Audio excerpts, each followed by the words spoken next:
YouTube channel पे आप सबका मैं हार्दिक स्वागत करता हूं। और अब मैं आगे की कथा कहता हूं। पहले आपको थोड़ा पीछे का बता दूं जिसमें आपको याद रहे। नारद जी ने देखा था कि एक युवती जो युवा थी वो अपने दो वृद्ध पुत्रों के पास बैठी रो रही थी और कई स्त्रियां पंखा के आसपास पंखा झल रही थी। वो दसों दिशाओं में देखती थी और अपने परमात्मा रक्षक परमात्मा को बार बार ध्यान कर रही थी। अब उसके आगे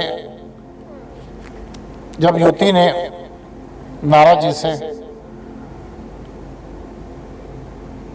बहुत व्याकुल होकर कहना शुरू किया तो उसने नारद जी से कहा, युवती ने कहा, अजी महात्मा जी क्षण भर ठहर जाइए और मेरी चिंता को भी नष्ट कर दीजिए। आपका दर्शन तो संसार के सभी पापों को सर्वथा नष्ट कर देने वाला है। आपके वचनों से मेरे दुख की भी बहुत कुछ शांति हो जाएगी। मनुष्य का जब बड़ा भाग्य होता है तभी आपके दर्शन हुआ करते हैं। नारद जी कहते हैं, तब मैंने उस स्त्री से पूछा, देवी तुम कौन हो? ये दोनों पुरुष तुम्हारे क्या होते हैं और तुम्हारे पास ये कमल नयनी देवियां कौन हैं? तुम हमें विस्तार से यह सब कह के सुनाओ, यानी कि ये हाल मुझे विस्तार पूर्वक सुनाओ और अपने दुख का कारण बताओ। युवती ने कहा, मेरा नाम भक्ति है। ये ज्ञान और वैराग नामक मेरे पुत्र हैं। ये देवियां गंगा जी आदि नदियां हैं। ये सब मेरी सेवा करने के लिए ही आई हैं। इस प्रकार साक्षात देवियों से सेवित होने पर भी मुझे सुख शांति नहीं है। हे तपोधन नारद जी, अब ध्यान देकर मेरा वृत्तांत सुनिए। यहाँ पे मैं एक बात मेंशन कर दूँ, ये मेरा अपना अनुभव है तो मैं बता देता हूँ, ना विश्वास नहीं करेगा कोई कि दरिद्रता भक्ति ये सब देवियाँ वास्तव में होती हैं।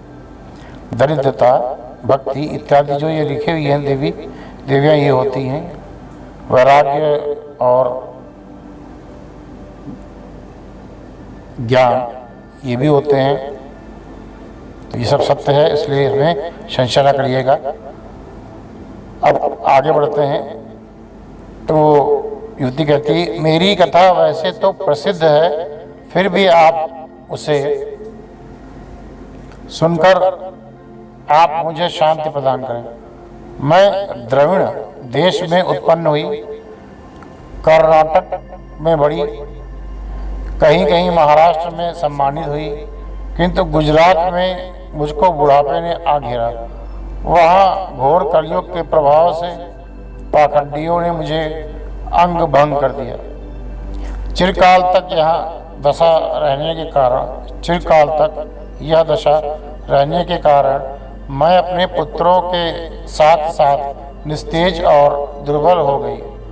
अब जब से मैं वृंदावन आई तब से पुनः सुंदरी रूपवती नवयुवती हो गई हूँ। किंतु सामने पड़े हुए ये मेरे दोनों पुत्र, मेरे सामने जो ये मेरे दोनों पुत्र हैं,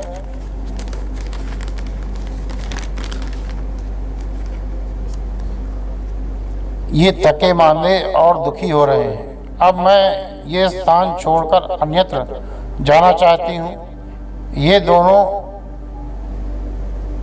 मेरे बूढ़े पुत्र जो हो गए हैं, इसी दुख से मैं दुखी हूँ कि मेरे दो पुत्र बूढ़े हो गए हैं, ये कैसे युवा होंगे और मैं तरुणी हूँ क्यों, और ये दोनों मेरे पुत्र बूढ़े क्यों?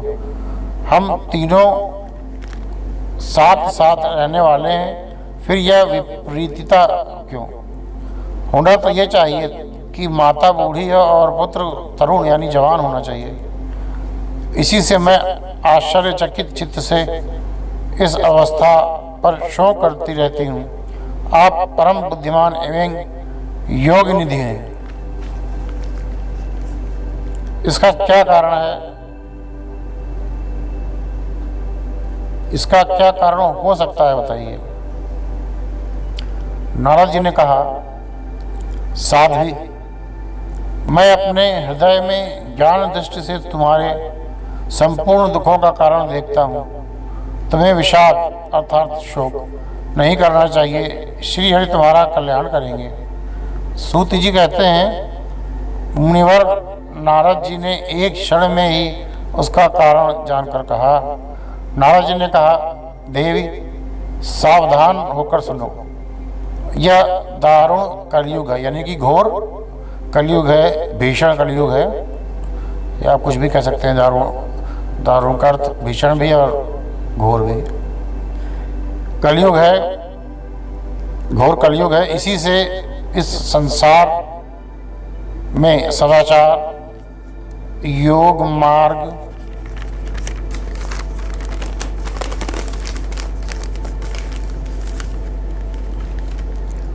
तप आदि सभी लुप्त हो गए हैं। लोग शठता माने बेवकूफ़ी, मूर्खता, लोग शठता और दुष्कर्म में लगकर अधासुर बन गए हैं। संसार में जहाँ देखो वहीं सत्पुरुष दुख से म्लान है, पीड़ित है। संसार में जहाँ देखो वहीं सत्पुरुष दुख से म्लान है, यानी कि पीड़ित हैं, और दुष्ट जन सुखी हो रहे हैं। इस समय जिस बुद्धिमान सत्पुरुष का धैर्य, वही बड़ा ज्ञानी या पंडित है। इस समय जिस बुद्धिमान सत्पुरुष का धैर्य और ज्ञान को बचाए हुए है, वही बड़ा पंडित है। पृथ्वी क्रमशः प्रतिवर्ष शेष जी के लिए भार रूप होती जा रही है। अब यह छूने योग्य क्या देखने योग्य भी नहीं रह गई है, और न इसमें कहीं मंगल ही दिखाई देता है। अब किसी को पुत्रों के साथ तुम्हारा दर्शन भी नहीं होता। विषयानुराग कारण अंधे बने हुए जीवों से, विषयानुराग कारण अंधे बने हुए जीवों से उपेक्षित होकर तुम जर्जर हो गई हो। वृंदावन के संयोग से तुम फिर नवीन तरुणी हो गई हो। अतः ये वृंदावन धाम धन्य है, जहाँ भक्ति सर्वत्र नृत्य कर रही है। परंतु तुम्हारे इन दोनों पुत्र यहाँ को ग्राहक नहीं है, परंतु तुम्हारे इन दोनों पुत्रों यहाँ के को ग्राहक नहीं है, इसलिए इनका बुढ़ापा नहीं छूट रहा है। यहाँ इनको कुछ आत्म सुख अवश्य प्राप्त हुआ है, इसलिए ये लोग एक शांति की नींद में अचेत पड़े हैं। एक इनको भगवत स्पर्श जनित आनंद मिल रहा है, और इसके कारण ये सब सोते से जान पड़ते हैं। ये दोनों सोते से जान पड़ते हैं। भक्त ने कहा, राजा परीक्षित ने इस पापी कलयुग को क्यों रहने दिया? इसके आते ही सब वस्तुओं का सार न जाने कहाँ चला गया है। करुणा में सर्वशक्तिमान श्रीहरि से भी यह अधर्म कैसे देखा जाता है? वो कैसे देख रहे हैं ये अधर्म होते हुए? मुने, मेरा यह संदेह दूर कीजिए। आपके वचनों से मुझे बहुत शांति मिली है। इस वीडियो में बस इतना ही। इसके बाद का पार्ट लेकर मैं कल फिर उपस्थित होऊंगा। तब तक के लिए मुझे आज्ञा दें, अनुमति दें, और मैं अंत में यही कहूँगा, जग में एक ही बात खरी। जय जय राम कृष्ण हरि। धन्यवाद।